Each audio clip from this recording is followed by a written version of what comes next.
الحمد لله الحمد لله نحمده ونستعينه ونستغفره ونؤمن به ونتوكل عليه ونعوذ بالله من شرور انفسنا ومن سيئات اعمالنا من يهده الله فلا مضل له ومن يضلل فلا هادي له ونشهد ان لا اله الا الله وحده لا شريك له ونشهد ان سيدنا ونبينا وحبيبنا ونبينا ومأوانا وملجانا ومولانا محمد وآله وسلم.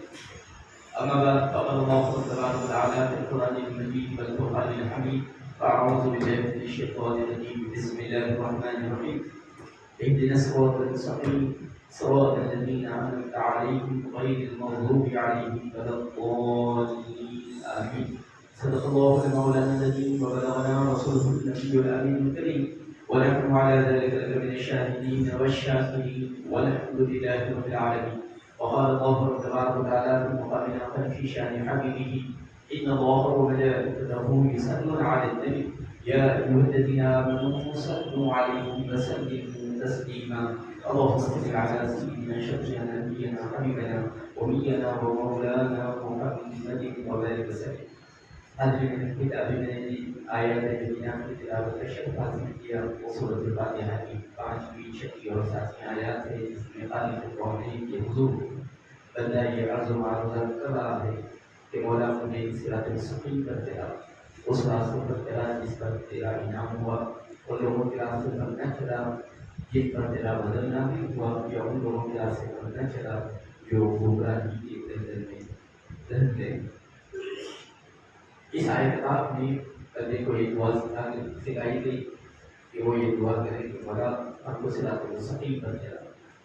صراط مستقیم کا جو وہی معنی سیدھا راستہ، لیکن علماء اکرام نے قرآن حکیم کی مختلف آیات کی روشنی میں صراط مستقیم کے مختلف معنی بیان فرمائے، مختلف توضیحات بیان فرمائے۔ ایک توجیہ تو یہ تھی کہ صراط مستقیم سے مراد قرآن حکیم، کیونکہ قرآن حکیم خود یہ کہہ رہا ہے ان هذا القرآن يهدي للتي هي اقوم۔ یہ قرآن حکیم تم کو وہ راستہ دکھاتا ہے جو بہت سیدھا ہے، اقوم، صراط مستقیم سے وہی مراد ہے۔ بعض علماء کرام نے یہ بھی بیان فرمایا ہے کہ اس سے مراد توحید ہے، چنانچہ اس کی دلیل قرآن حکیم یہ ہے، رب کائنات ارشاد فرماتا ہے یا بنی آدم لا تعبدوا الشیطان انه لکم عدو مبین۔ اے بنی آدم تم شیطان کی عبادت نہ کرو، وہ تمہارا کھلا دشمن ہے۔ وَأَنِ اعْبُدُونِي، میری ہی عبادت کرو۔ هَذَا صِرَاطٌ مُّسْتَقِيمٌ، یہی صراط مستقیم۔ تو اسے مراد توحید ہے۔ قرآن حکیم اس طرح اشارہ کر رہا ہے کہ صراط مستقیم سے مراد توحید ہے۔ توحید تمام تعلیمات اسلامی کی بنیاد اور روح ہے۔ آپ اگر بہت خوبصورت ہے، آپ کے پاس بہت علم ہے، آپ کے پاس بہت دولت ہے، آپ کے پاس بہت فراست ہے، آپ بڑے اونچے منصب پر فائز ہیں، لیکن یہ تمام خوبیاں اس وقت تک خوبی رہیں گی جب تک کہ ہمارے جسم میں روح رہے گی۔ ایک مرتبہ روح نکل گئی، یہ تمام خوبیاں بیکار ہو کر رہ جائیں۔ تو علماء اکرام ارشاد فرماتے ہیں تعلیمات اسلامی کی روح توحید ہے۔ اگر یہ نہ ہو تو نہ روزے میں کوئی خوبی ہے، نہ نماز میں کوئی خوبی ہے، نہ زکوٰۃ میں، نہ حج میں۔ توحید روح ہے اسلامی تعلیمات، بنیاد ہے اسلامی تعلیمات۔ اب کتنی خوشنما 6 منزلہ 7 منزلہ عمارت بنائے، لیکن اگر اس کی بنیاد پختہ نہیں، وہ عمارت 1 یا 2 دن میں گر جائے گی۔ اگر اس کی بنیاد مستحکم ہے، آپ ایک ہی منزلہ عمارت بنا دیں، وہ قائم رہنے والی۔ تو علماء اکرام ارشاد فرماتے ہیں تعلیمات اسلامی کی بنیاد توحید ہے۔ اگر توحید ہوگا تو اگر عمل خلیل بھی ہوگا رب کائنات اسے قبول فرمائے گا۔ توحید نہیں ہے، کثیر اعمال ہے، تب بھی اللہ تبارک و تعالیٰ اسے قبول نہیں فرمائے گا۔ بعض علماء اکرام نے فرمایا ہے کائنات سے پہلے رب کائنات نے توحید کا عہد دیا انسانیت سے۔ چنانچہ قرآن حکیم میں ارشاد فرماتا ہے الست بربکم، کائنات بنی نہیں تھی، اللہ تعالیٰ نے ہماری روح سے خطاب کرتے ہوئے ہم سے عہد کیا تھا تمام بنی آدم علیہ السلام کی جتنی اولاد قیامت تک پیدا ہونے والی تمام اولاد کی ارواح سے خطاب کرتے ہوئے رب کائنات نے کہا الستو بربکم، کیا میں تمہارا رب نہیں ہوں؟ قالوا بلا، اس میں کافر بھی شامل ہے، منافق بھی شامل ہے، مسلمان بھی شامل ہے، مومن بھی شامل ہے، اچھے بھی شامل ہے، برے بھی شامل، تمام لوگوں نے ایک زبان ہو کر کہا قالوا بلا، ہاں آپ ہمارے رب۔ تو علماء اکرام ارشاد فرماتے ہیں عبادتوں کا بھی تصور نہیں آیا تھا، سب میں پہلے رب کائنات نے جو عہد لیا اپنے بندوں سے وہ توحید کے مطابق، کیا میں تمہارا رب نہیں ہوں؟ تو تمام نے ایک زبان ہو کر کہا ہاں آپ ہمارے رب۔ تو توحید کائنات سے بھی پہلے چیز۔ اسی طرح علماء اکرام یہ بھی بیان فرماتے ہیں کہ اللہ تبارک و تعالیٰ نے ہماری روح کو ہدایت کے لیے حضور اکرم صلی اللہ علیہ وسلم کے قول کے مطابق کم و بیش 1,24,000 انبیاء اور مرسلین کو مبعوث فرمایا۔ یہ رسول جو آئے ہیں ہدایت کے لیے، اگر ان کی شریعتوں پر ہم غور کریں تو بعض انبیاء کی شریعت کو بعض آنے والے رسولوں نے منسوخ کر دیا۔ ہر کسی کی شریعت برابر نہیں تھی، ایک نبی کی شریعت ایک رسول کی شریعت ایک کہہ رہی تھی، جب دوسرا رسول آیا تو پہلے والے کی جو شریعت تھی اس کو منسوخ کر دیا۔ مثال کے طور پر حضرت سیدنا آدم علیہ السلام کی شریعت، آپ کی شریعت میں سگے بھائی بہن سے رشتہ کیا جا سکتا تھا، نکاح ہو سکتا تھا سگے بھائی کا سگی بہن سے، یہ شریعت آدم علیہ السلام، لیکن بعد کے رسولوں نے اس کو منسوخ کر دیا۔ اسی طرح حضرت سیدنا نوح علیہ السلام کی شریعت میں غیر مسلموں کے ساتھ رشتہ کیا جا سکتا تھا، لیکن یہ بھی منسوخ ہو گیا۔ تو معلوم یہ ہوتا ہے کہ شریعت ہر رسول کی ایک جیسی نہیں تھی، کسی کی شریعت کچھ تھی تو کسی کی شریعت کچھ تھی، لیکن علماء اکرام ارشاد فرماتے ہیں تصور توحید وہ واحد تصور ہے جو تمام انبیاء اور مرسلین میں یکساں رہا۔ حضرت سیدنا آدم علیہ السلام سے لے کر حضور اکرم صلی اللہ علیہ وسلم تک ہر نبی نے تصور توحید کی دعوت کی، کہیں پر یہ تبدیل نہیں ہوا۔ تو اس سے توحید کی اہمیت کا اندازہ ہوتا ہے کہ توحید کو اللہ تبارک و تعالیٰ کس قدر پسند فرماتا ہے۔ اور توحید کا جہاں تک تعلق ہے، درس دینے کا تعلق ہے، ہم جب کسی کے سامنے توحید کو بیان کرتے ہیں تو ہم اپنے انداز سے اپنے فاقرانہ انداز سے بیان کرتے ہیں، لیکن قرآن حکیم کہتا ہے کہ ہم کو حکمت کے ساتھ بیان کرنا چاہیے۔ حکمت سے جب ہم بیان کریں گے تو جو نہ ماننے والا ہے وہ بھی ماننے لگے۔ چنانچہ ایک بہترین مثال قرآن حکیم نے بیان فرمائی ہے کہ توحید کا درس آپ غیر مسلم کے سامنے کیسے دیں؟ جو لوگ ایک سے زیادہ خداؤں کو مانتے ہیں ان کے سامنے توحید کا پیغام کیسے رکھتے ہیں؟ تو قرآن حکیم مثال بیان فرما رہا ہے۔ سورہ یوسف میں حضرت سیدنا یوسف علیہ السلام کا ذکر ہے کہ آپ کو جب قید بند کی زندگی گزارنا تھا، قید بند میں ڈال دیا گیا تھا، قید کر دیا گیا تھا، تو اس وقت کچھ ساتھی بھی تھے آپ کے جیل خانے میں، دو لوگ حضرت سیدنا یوسف علیہ السلام کے ساتھ تھے جو حضرت سیدنا یوسف علیہ السلام کی شب و روز دیکھ رہے تھے، اور آپ کے اندر اللہ تبارک و تعالیٰ نے خواب کی تعبیر بیان کرنے کی خصوصیت رکھی۔ جو بھی انسان خواب دیکھتا ہے اس کی تعبیر آپ اچھے طرح سے بیان کر سکتے ہیں، تو وہ لوگوں کو معلوم تھا۔ تو ان دونوں نے خواب دیکھا، ایک شخص نے دیکھا کہ میں شراب نچوڑ رہا ہوں، انگور نچوڑ کر شراب بنا رہا ہوں، دوسرے نے خواب دیکھا کہ اس کے سر پر کچھ روٹیوں کے ٹکڑے ہیں اور پرندے اس سے کھا رہے ہیں۔ اب ان دونوں کو معلوم تھا کہ حضرت سیدنا یوسف علیہ السلام خواب کی تعبیر بیان کرتے ہیں، تو دونوں پہنچے حضرت سیدنا یوسف علیہ السلام کے پاس اور کہا کہ حضور ہم نے ایسا ایسا خواب دیکھا ہے، اس کی تعبیر بیان کی۔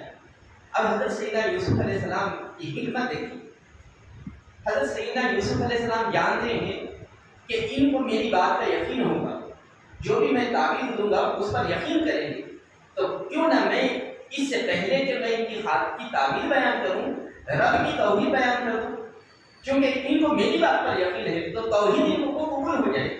لہٰذا حضرت سیدنا یوسف علیہ السلام نے خواب کی تعبیر بیان کرنے سے پہلے توحید کا تصور پیش کیا۔ فرماتے ہیں یا صاحبی السجن، قید خانے کے میرے دونوں ساتھیوں، اارباب متفرقون خیر ام اللہ الواحد القہار، یہ تو بتاؤ کہ بہت زیادہ خدائیں بہتر ہیں یا ایک خدا خدا بہتر ہے۔ جب تم کو میری بات ماننی ہے، تم کو میری بات پہ یقین ہے کہ میں آپ کی تعبیر سچ بیان کرتا ہوں، تو یہ بھی سنو کہ میں توحید کا علم بردار ہوں، اور یہ میں اپنی طرف سے نہیں کر رہا ہوں، یہ میرے آبا و اجداد سے چلا آ رہا ہے۔ تصور حضرت سیدنا ابراہیم علیہ السلام، اسحاق علیہ السلام، یعقوب علیہ السلام کا نام لے رہے ہیں، تو حضرت سیدنا یوسف علیہ السلام تعبیر بیان کرنے سے پہلے، آپ کو معلوم ہے کہ یہ نازک وقت ہے، سامنے والا جو بھی میں کہوں گا اس کو مان لے گا، تو آپ نے خواب کی تعبیر بیان کرنے سے پہلے توحید کا تصور ان کو دیا، پھر اس کے بعد بیان کیا کہ جس نے یہ خواب دیکھا ہے کہ وہ کشید کر رہا ہے شراب کو، نچوڑ رہا ہے شراب کو، وہ بادشاہ کے پاس منادی ہوگا اور بادشاہ کو شراب پلائے گا۔ جس نے یہ خواب دیکھا ہے کہ اس کے سر پر روٹی کے ٹکڑے ہیں اور پرندے اسے کھا رہے ہیں، اس کو سولی پر چڑھا دیا جائے گا اور اس کی لاش کو پھینک دیا جائے گا، اور چوڑیاں اس کے جسم کو سر کی جانب سے کھانا شروع کریں گے، اور واقعہ ایسے ہی ہوا۔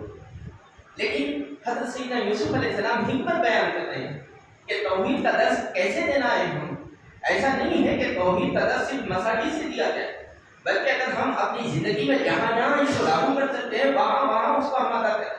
حضرت سیدنا یوسف علیہ السلام مسجد کی ممبر پر بیٹھ کر یہ خطبہ عنایت نہیں فرما رہے، جیل کی سعودتوں میں رہ کر حضرت سیدنا یوسف علیہ السلام توحید کا پرچار کر رہے ہیں، توحید کے بارے میں لوگوں کو سمجھا رہے ہیں، تو معلوم یہ ہوتا ہے کہ توحید بنیاد ہے ہر چیز، تمام عبادتوں کی اسلام میں، اسی لیے توحید کو زیادہ اہمیت دی گئی ہے، اور توحید ہی وہ عقیدہ ہے جو ہمیشہ قائم رہنے والا ہے، اسی لیے قرآن حکیم نے اس کو صراط مستقیم سے تعبیر فرمایا ہے۔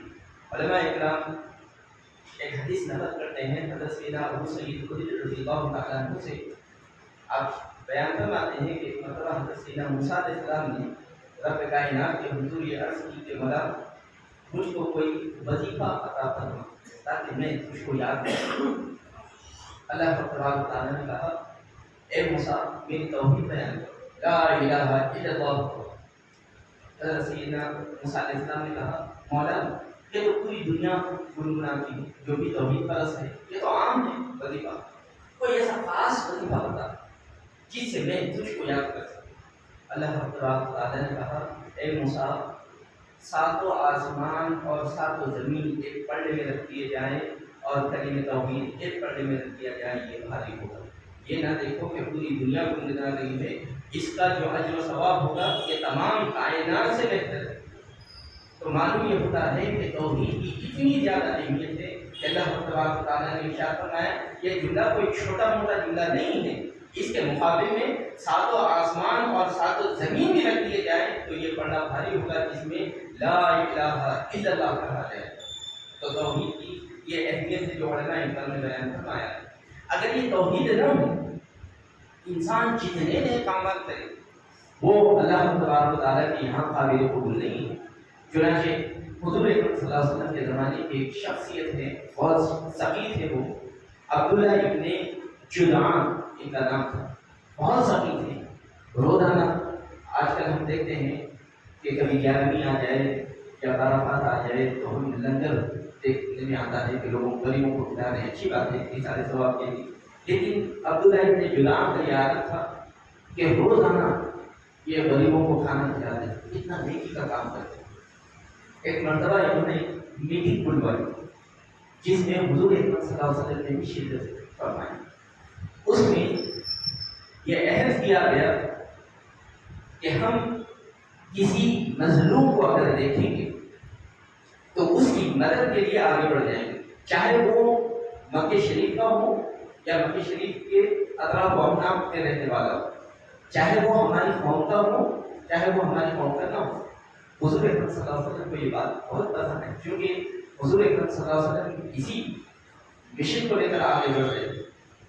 تو عبداللہ ابن جدعان نے یہ عہد کر لیا کہ ہم ہر مظلوم کی مدد کریں گے، چاہے وہ اس کا بدن کوئی نہ کیوں نہ ہو، اس کا تعلق کسی قبیلے سے کیوں نہ ہو، ہم اگر کسی مظلوم کو دیکھیں گے تو ہم اس کی مدد کریں گے، اور وہ اس پر عمل بھی کرتا۔ حضور اکرم صلی اللہ علیہ وسلم نے یہ بیان فرمایا میرے پاس اس محفل میں شرکت کرنا سر اونٹوں سے بہتر ہے. یعنی کروڑوں روپیہ اگر ایک طرف رکھ دیا جائے اور وہ میٹنگ میں شرکت کرنا ایک طرف رکھ دیا جائے تو وہ میٹنگ میں شرکت کرنا میرے لیے بہتر ہے، کیونکہ وہاں پر مظلوموں کی بات کہی گئی، وہاں پر عصبیت کو دفنا کیا گیا. تو حضور اکرم صلی اللہ علیہ وسلم نے پسند فرمایا.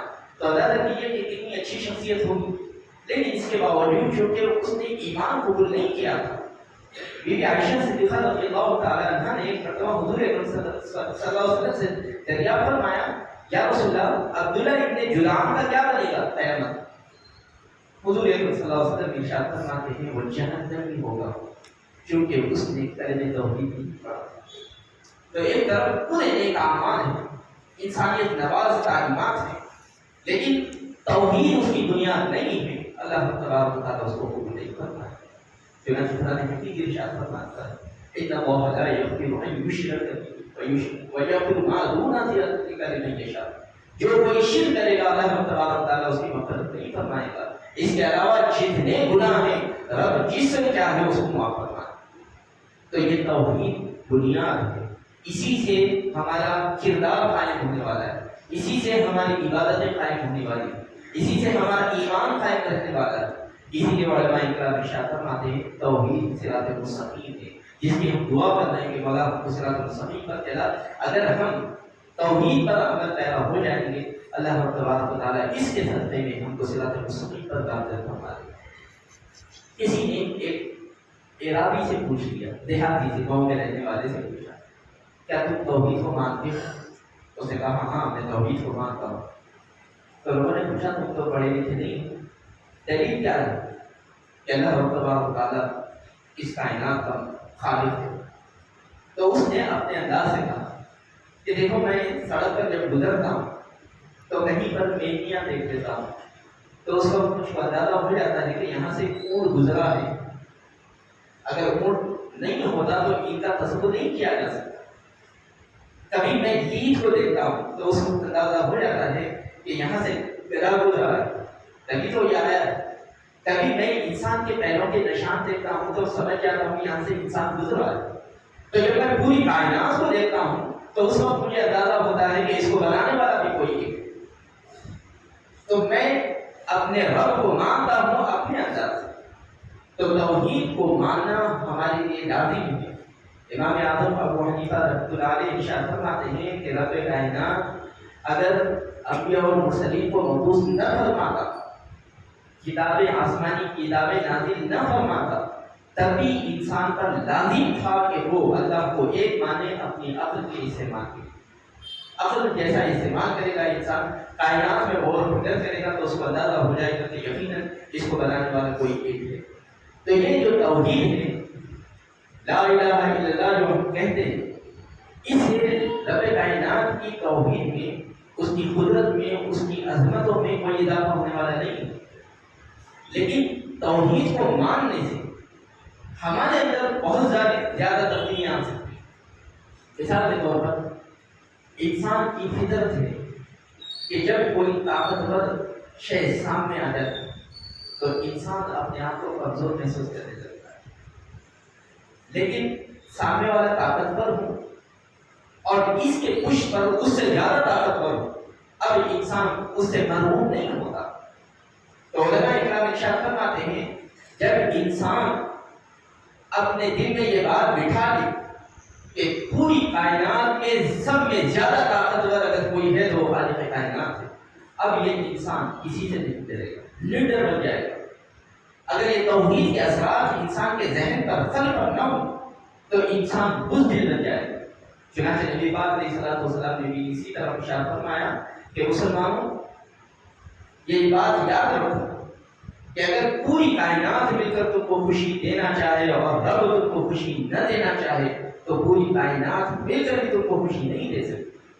اگر پوری کائنات تم کو غمزدہ کرنا چاہتی ہے اور رب نہیں چاہتا کہ تم غمزدہ ہو، پوری کائنات مل کر تم کو غمزدہ نہیں کر سکتی.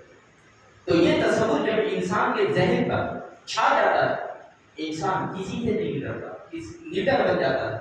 اگر کسی سے ڈرتا ہے تو وہ خالق کائنات سے ڈرتا ہے، کسی کے سامنے جھکتا ہے تو خالق کائنات کے سامنے جھکتا ہے. لیکن آج ہمارا عالم یہ ہے کہ توحید کا جو تصور ہے جیسا ہم کو لینا چاہیے تھا ویسا نہیں لیتے. 5 مرتبہ ہم خالق کائنات کے سامنے جھکنے کے باوجود کہیں بندوں کے سامنے جھکتے نظر آتے. کسی کا ڈر نہیں, ہم کو اپنا مستقبل کا ڈر ہے, اولاد کا ڈر ہے, ہم کو اپنی روزگار کا ڈر ہے. یہ جو تمام خوف آ رہے ہیں کس لیے آ رہے ہیں؟ اس لیے آ رہے ہیں کہ ہم نے توحید کا جو اصل تصور ہے اس کو سمجھا ہی نہیں. جس وقت ہم سمجھ جائیں گے, رب کائنات ارشاد فرماتا ہے الا ان اولیاء اللہ لا خوف علیہم ولا هم یحزنون. جو ہمارے دوست لگ جاتے ہیں, توحید پرست لگ جاتے ہیں, اب ان کو کوئی خوف نہیں ہوتا دنیا کا, اور وہ کبھی غمزدہ ہو تو ہر طرح کا خوف نکل جاتا اور وہ انسان لیڈر بن جاتا ہے. تو یہ فائدہ ہمارے کردار میں نظر آتا ہے. دوسرا فائدہ علماء اکرام ارشاد فرماتے ہیں کہ جو انسان توحید پرست ہوتا ہے حقیقت میں وہ وسیع نظر ہو جاتا ہے. آج ہم بھلے یہ کہہ دیں کہ ہم مسلمان ہیں, لیکن حقیقت حال ہماری یہ ہے کہ ہم خانوں میں, چھوٹے چھوٹے خانوں میں بڑھ گئے. یہ فلانے مکتبے فکر کے, یہ فلانے گروہ کے ہیں, یہ فلانے جماعت کے. کوئی یہ نہیں کہہ رہا کہ میں اسلام سے تعلق رکھتا ہوں, میرا تعلق نبی پاک علیہ الصلوۃ والسلام سے. ہر کوئی یہ کہہ رہا ہے کہ ہماری جماعت کا نام یہ ہے, ہمارے گروہ کا نام یہ ہے, ہمارے مکتبے فکر کا نام یہ ہے. اس کا معنی یہ ہوا کہ ہم بالکل تر نظر ہو گئے, جبکہ ہم کو وسیع نظر ہونا چاہیے. توحید پرست جب انسان ہوتا ہے, توحید پرست کہتے کس کو ہے؟ توحید پرست کے معنی یہ ہے کہ جتنی مخلوقات ہے اس کا خالق ایک ہی, وہ رب کائنات ہے. اب ہم کسی کافر کو دیکھیں تو اندر سے نفرت کے جذبات ابھر جاتے ہیں, لیکن جب توحید کے اثرات مقدم ہوتے ہیں تو اس وقت یہ خیال آتا ہے کہ میں اس سے نفرت کیوں کروں, اس کا خالق بھی میرا ہی خالق ہے, وہ بھی میرا رب کا پیدا کرتا ہے. اگر منافق کو دیکھیں تو یہی تصورات جو اتحام کے ہیں, جو نفرت کے وہ ابھر جاتے ہیں. لیکن جیسے ہی توحید کا تصور سامنے آتا ہے تو یہ خیال ہوتا ہے کہ اس منافق کا رب بھی میرا ہی رب ہے, اس کو پانے والا بھی وہی ہے, تو میں اس سے نفرت کیوں کروں؟ اس کے اندر جو نفاق ہے اس کو نکالنے کی کوشش کروں, اس کے اندر جو کفر ہے, شرک کی نحوست ہے, اس کو نکالنے کی کوشش کروں, بجائے اس کے کہ میں اس سے نفرت کروں, کیونکہ اس کا رب بھی میرا ہی رب ہے. تو مجھ کو کیا حق پہنچتا ہے کہ جس بندے کو رب کائنات تربیت فرما رہا ہوں, اس کی ربوبیت فرما رہا ہوں, اس کو پال رہا ہوں, میں اس سے نفرت کروں. انسان وسیع نظر بن جاتا ہے. یہ جو تن نظری مسلمانوں میں آ رہی ہے اس کی اہم وجہ یہ ہے کہ ہم نے تصور توحید کو سمجھا ہی نہیں.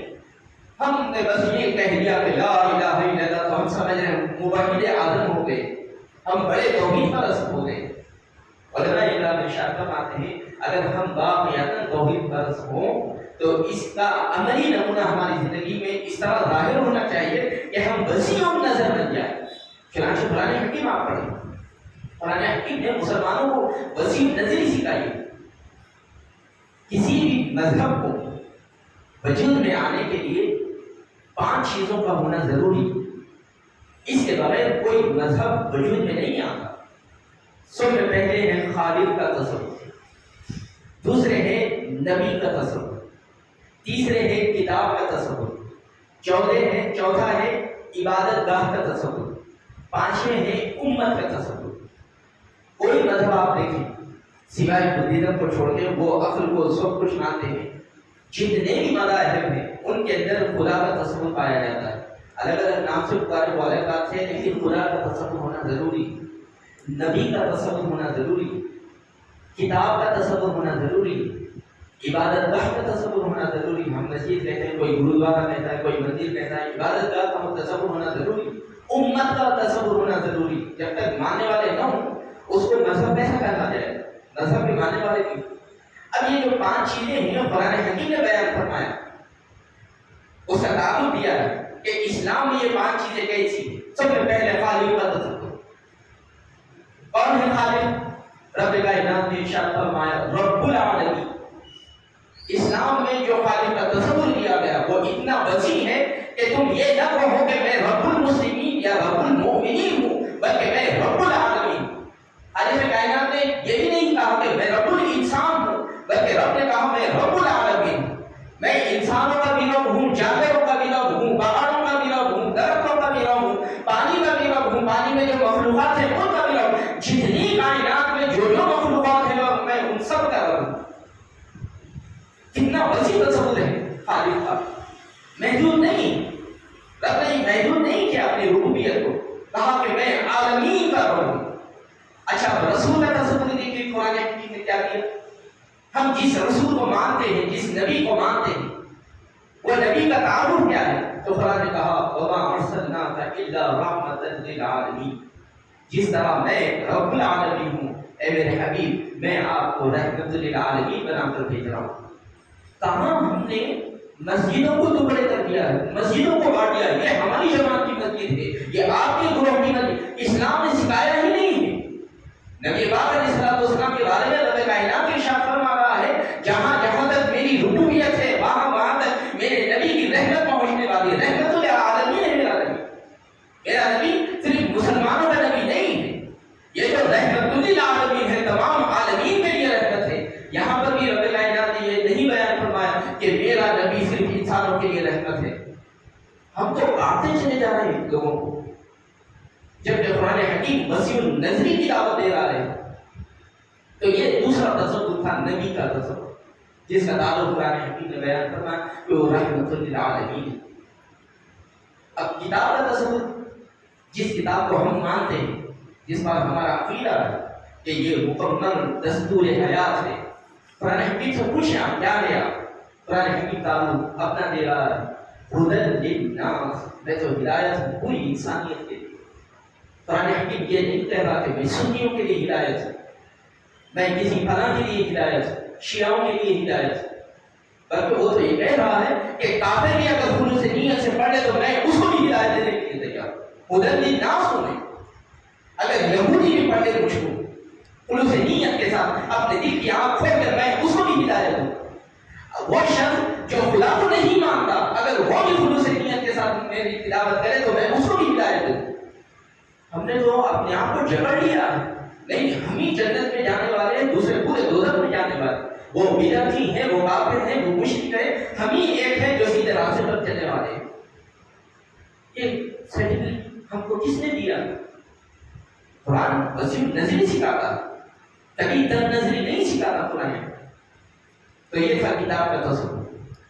عبادت گاہ کا تصور، جو مسجد ہے ہماری، ہم جو بانٹ رہے ہیں مسجدوں کو، فلاں مکتب فکر کے لوگ ہی اس مسجد میں آئے۔ قرآن حکیم سے پوچھے مسجد ہے کیا، اس کی تعریف کیا ہے؟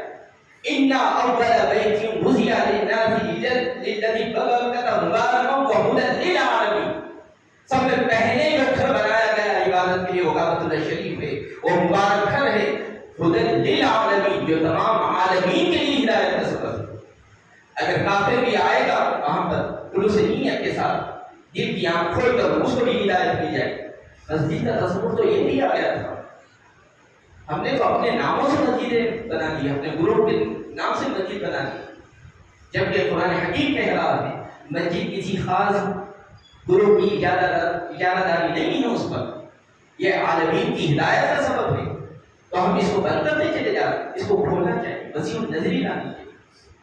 اور آخر میں امت کا تصور، قرآن حکیم کہتا ہے کنتم خیر امت اخرجت للناس تأمرون بالمعروف، للناس کا لفظ آیا، تم بہترین امت ہو، تم کو پیدا کیا گیا ہے انسانیت کے لیے۔ رب کائنات نے یہ نہیں بیان فرمایا کہ تم کو پیدا کیا گیا تاکہ تم تبلیغ اسلام کرو ایک مخصوص مکتب فکر کے، ایک مخصوص گروپ کے لیے، بلکہ رب کائنات نے کہا کنتم خیر امت اخرجت للناس، انسانیت کے لیے تم کو پیدا کیا گیا۔ نہ صرف ہم کو مسلمانوں کے درمیان قرآن حکیم کی تعلیمات کو پہنچانا ہے، بلکہ غیر مسلم کے سامنے بھی پیش کرنا ہے، پوری انسانیت کے سامنے پیش کرنا ہے۔ ہم نے اتنا وسیع نظری کو چھوڑ کر انتہائی تن نظری میں آ گئے۔ کیوں آ گئے؟ ہم نے توحید کے تصور کو تمام لوگ سمجھا نہیں ہے۔ جس وقت ہم سمجھ جاتے کہ جو میرا خالق ہے وہی یہودی کا خالق ہے تو ہم اس سے نفرت نہیں بلکہ محبت کرتے۔ جس وقت ہم کو یہ معلوم ہو جائے کہ میرا جو رب ہے نصارہ کا بھی وہی رب ہے، عیسائیوں کا بھی وہی رب ہے، اس وقت ہم ان سے نفرت نہیں کرتے، محبت کرتے۔ چنانچہ علماء اکرام ارشاد فرماتے ہیں نبی پاک علیہ السلام کی بعثت کے بعد سے قیامت تک جو بھی پیدا ہوگا وہ نبی پاک علیہ السلام کا امتی ہوگا۔ اب یہ اور بات ہے کہ اس امت میں دو حکمیں بیان کی گئی. ایک ہے امت اجابت، اجابت مانے جواب دینا. حضور اکرم صلی اللہ علیہ وسلم نے کہا اللہ ایک ہے، ہم نے کہا اللہ ایک ہے. حضور اکرم صلی اللہ علیہ وسلم نے کہا میں اللہ کا آخری نبی ہوں، ہم نے مان لیا. جواب دیا ہاں آپ ہے. اس کو کہتے ہیں امت اجابت. دوسری ہے امت دعوت، یعنی جس کو دعوت دینا ہے. لیکن بحیثیت مجموعی دیکھیں تو حضور اکرم صلی اللہ علیہ وسلم کی بعثت کے بعد سے قیامت تک جو بھی پیدا ہوگا وہ نبی پاک علیہ الصلوۃ والسلام کا امت ہی کہلائے گا. اب بتائیے ہم کو کیا ہم پہنچتا ہے کہ جس کو امت مصطفیٰ صلی اللہ علیہ وسلم ہونے کا شرف حاصل ہو ہم اس سے نفرت کریں، ان سے بغض کریں. یہی وجہ ہے کہ صوفیہ اکرام کے پاس وسیع النظری، وہاں پر آپ کو تنگ نظری نہیں نظر آتی. جتنے صوفیہ اکرام گزرے ہیں ان کے آج بھی آسرانے دیکھیں، وہاں پر صرف مسلمان نہیں جاتا، غیر مسلم بھی جاتے ہیں، یہودی بھی جاتے ہیں، نصارہ بھی جاتے ہیں، وہ لوگ بھی جاتے ہیں جن کو خدا پر ایمان ہی نہیں وہ بھی جاتے ہیں وہاں پر. وسیع النظری تھی ان کے پاس. تو وہ چیز جب سے ہم چھوڑے ہیں، تصوف کا جو نظام تھا جب سے ہم نے اس کو پیراواز کیا، اس کو چھوڑا ہے، جب سے ہم مشکلات میں گھرے، مصیبتوں میں گھرے، تو وہ جو تصور توحید کا قرآن حکیم ہم کو دے رہا وہ تصور کا اگر ہم مانیں گے تو یقین جانیے ہم دنیا میں بھی کامیاب ہوں گے اور آخرت میں بھی کامیاب ہوں گے. قرآن حکیم اور ایک جگہ توحید کا تصور سمجھا رہا. چنانچہ رب کائنات ارشاد فرماتا ہے لو کان فیہما آلہۃ الا اللہ لفسدتا. اگر کائنات میں رب کے علاوہ کوئی اور خدا ہوتا تو پوری کائنات درہم درہم ہو گئی ہوتی، زمین و آسمان کا جو نظام ہے پورا بگڑ جاتا. چنانچہ علماء اکرام اس کی مثال دیتے ہیں کہ دیکھیں اگر کوئی انسان دروازہ بند کرنا چاہتا اور کوئی انسان اس کو کھولنا چاہتا تو ہوگا کیا؟ زدت زدے میں دروازہ ٹوٹ جائے. رب کائنات وہی سمجھا رہا ہے اگر رب کے علاوہ کوئی اور معبود ہوتا، کوئی اور ہستی ہوتی تو پورا نظام درہم درہم ہو جاتا. کیوں؟ ایک خدا چاہتا کہ بارش ہو جائے، دوسرا چاہتا کہ رک جائے، نظام درہم درہم. ایک خدا چاہتا کہ سورج نکل جائے، دوسرا چاہتا کہ سورج نہ نکلے، نظام ختم. ایک خدا چاہتا کہ انسانیت کی پیدائش ہو جائے، دوسرا چاہتا کہ نہیں پیدا ہو، پورا نظام درہم. ایک خدا چاہتا کہ زمین سے اناج نکل جائے، دوسرا چاہتا کہ خیر سالی ہو جائے، نظام درہم درہم ہو جائے. رب کائنات اسی طرح ارشاد فرماتا ہے لو کان فیہما آلہۃ الا اللہ لفسدتا. زمین و آسمان میں اللہ کے سوا اگر کوئی اور خالق اور مالک اور الہ ہوتا تو پورا نظام کائنات درہم درہم ہو جاتا. چنانچہ علماء اکرام اس کو سمجھانے کے لیے مختلف مثالیں بھی بیان فرمائی ہیں. پہلی مثال تو یہ کہ اگر دو خدا ہوتے تو ان دونوں میں یا تو اتحاد ہوتا یا اختلاف ہوتا. جب اختلاف ہوگا تو ضروری نہیں ہے کہ اختلاف کے وقت کوئی دونوں کامیاب ہو جائے، ایک ہی کوئی کامیاب ہوگا. مثال کے طور پر میرے میں آپ میں کسی بات کو لے کر اختلاف ہو جائے، آپ بھی دلیل دے رہے ہیں میں بھی دلیل دے رہا ہوں، آخر میں یہ ہوگا یا تو آپ مانیں گے یا تو میں مانوں گا. ایسا نہیں ہے کہ دونوں مان جائے، دونوں کا موقف ظاہر ہو جائے، اعلیٰ ہو جائے، کوئی ایک تو نیچے آئے. تو علماء کرام ارشاد فرماتے ہیں اختلاف کی صورت میں جو اوپر جائے گا وہ حقیقت میں خدا ہوگا، جو نیچے آ جائے گا وہ خدا نہیں ہو سکتا، کیونکہ اس نے اتنی قدرت ہی نہیں ہے کہ وہ سامنے والے کو دلائل سے زیر کر سکے. تو اس کے معنی یہ ہوا کہ وہ مجبور ہے، تو جو مجبور ہوگا وہ خدا نہیں ہو سکتا. اچھا دونوں میں اتفاق ہو جائے، اتفاق بھی کب ہوگا؟ مثال کے طور پر میرے میں آپ میں ایک مسئلے پر اختلاف ہو گیا، آخر میں جا کر دونوں میں بحث ہوئی، آپ نے بھی دلائل دیے میں نے بھی دلائل پیش کیے، آخر میں میں نے کہا نہیں آپ کا جو موقف تھا وہی صحیح ہے. اس کے معنی یہ ہے کہ میں آپ کو ماننے لگا ہوں، آپ کے سامنے زیر ہو گیا ہوں، آپ کو کہہ رہا ہوں آپ کا موقف صحیح ہے. تو جب دو خدا ہوں گے دونوں میں اتحاد ہی اگر ہو جائے گا تو اس کا معنی یہ ہے کہ دوسرا خدا سامنے والے کے سامنے جھک رہا ہے، کہہ رہا ہے کہ آپ ہی بنے. تو جو چھوٹا ہوگا اس کو کوئی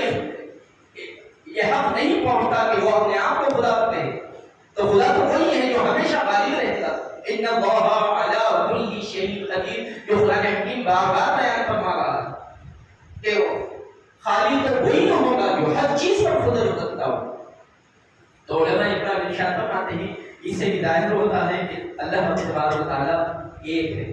اور مثالیں علماء اکرام نے دی ہے کہ اگر دو خدا ہوتے تو یہ بھی ممکن تھا کہ ایک خدا چاہتا کہ میرے بندوں کے گناہ چھپا لوں. اچھا جس خدا سے وہ چھپا رہا ہے اس کا معنی یہ ہے کہ وہ جاہل ہے. اگر اس کے پاس علم ہوتا تو چھپایا نہیں جا سکتا تھا. تو جب چھپایا جائے گا تو دوسرا اس سے واقف نہیں ہوگا تو جاہل ہوگا. جاہل خدا کہنے کا حقدار نہیں ہو سکتا. وہی شخص وہی ہستی وہی ذات خدا کا کہلانے کی حقدار بن سکتی ہے جس کے پاس ہر طرح کا علم ہو. اللہ تبارک و تعالیٰ بار بار کہہ رہا ہے کہ میں ہر چیز کو جاننے والا ہوں, میرے پاس ہر چیز کا علم ہے.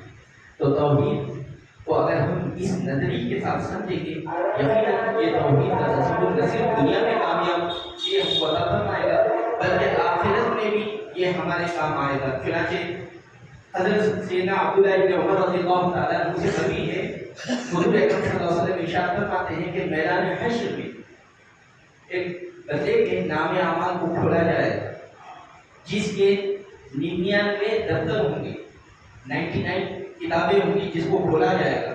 تو جب وہ کھولا جائے گا تو اس میں گناہ ہوں گے اور وہ دفتر اتنا طویل ہوگا کہ جہاں اس کی حد نظر ہوگی اس سے بھی وہ آگے نکلا ہوا ہوگا دفتر.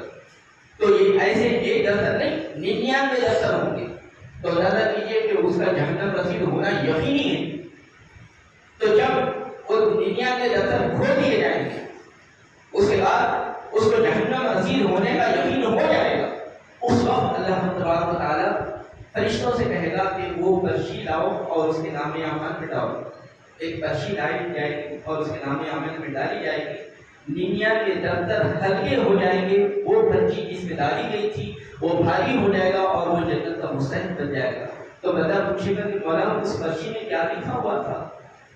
تو رب کائنات ارشاد فرمائے گا زندگی میں تو نے لا الہ الا اللہ کا جو ترانہ بلند کیا تھا وہ اس میں وہی لکھا ہوا ہے. تو کس قدر کامیابی کی ضمانت دینے والا ہے یہ تصور توحید کہ ایک پرچی میں لکھا ہوا 99 دفتر اور وہ اتنے طویل دفتر حد نگاہ سے وہ آگے نکلے ہوئے ہوں گے اس قدر بڑی اس پر بھی بھاری ہے یہ لا الہ الا اللہ. لیکن یہ اسی وقت کامیاب ہوں گے ہم جب اس کے معنی اور مفاہیم کو سمجھتے ہوئے ہم تصور توحید کو سمجھیں گے. صرف لا الہ الا اللہ گنگنا سکتے اس حاصل نہیں ہوگا. لا الہ الا اللہ جب ہم کہیں تو ہم پوری مخلوق کے لیے رحمت بن جائیں, پوری مخلوق کے ساتھ حسن سلوک کے ساتھ پیش آئیں اور یہ سمجھیں کہ ہماری ذمہ داری ہے کہ ان تمام کے جو برائیاں ہیں اس کو نکالیں. ہم یہ تنقید کرنے کے لیے پیدا نہیں کیے تھے جیسا کہ ابھی قرآن حکیم کی میں نے آیت تلاوت کی آپ کے سامنے کنتم خیر امۃ اخرجت للناس تأمرون بالمعروف وتنہون عن المنکر. تمہاری ذمہ داری یہ ہے کہ تم لوگوں پر اچھائی کا حکم دو اور برائیوں سے روکو. تنقید کرنا ہماری ذمہ داری نہیں ہے کہ وہ فلانی برائی کر رہے ہیں. تو رب کائنات ارشاد فرماتا ہے ہم پیدا ہی آپ کو اس لیے کیے تاکہ آپ ان کو اچھائی کا حکم دو. اگر کوئی برائی میں ملوث ہے تو ان کو برائیوں سے روکو. تنقید کرنا ہمارا کام نہیں ہے بلکہ جو کوئی برائی میں ملوث ہے تو اس کو حکمتوں کے ساتھ ہم اس کو بچائیں ان برائیوں سے. یہی توحید کا تقاضا ہے. جس وقت ہم توحید کے تصور کو سمجھ جائیں گے ہمارے اندر بزدلی نکل جائے اور ہم لیڈر بن جائیں گے اور ہم وسیع النظر بن جائیں گے, وسیع القلب بن جائیں گے جو اسلامی تعلیمات کی روح ہے. اور جب اس روح کو ہم پالیں گے یقیناً ہم پوری دنیا کے لیے رشد و ہدایت کا سبب بن جائیں گے. اللہ تبارک و تعالیٰ سے دعا ہے کہ اللہ تبارک و تعالیٰ ہمیں قرآن اور صاحب قرآن صلی اللہ علیہ وسلم کی تعلیمات کی ہدایت کو سمجھنے اور اس کے مطابق عمل کرنے کی توفیق عطا فرمائے. وآخر دعوانا ان الحمد للہ رب العالمین.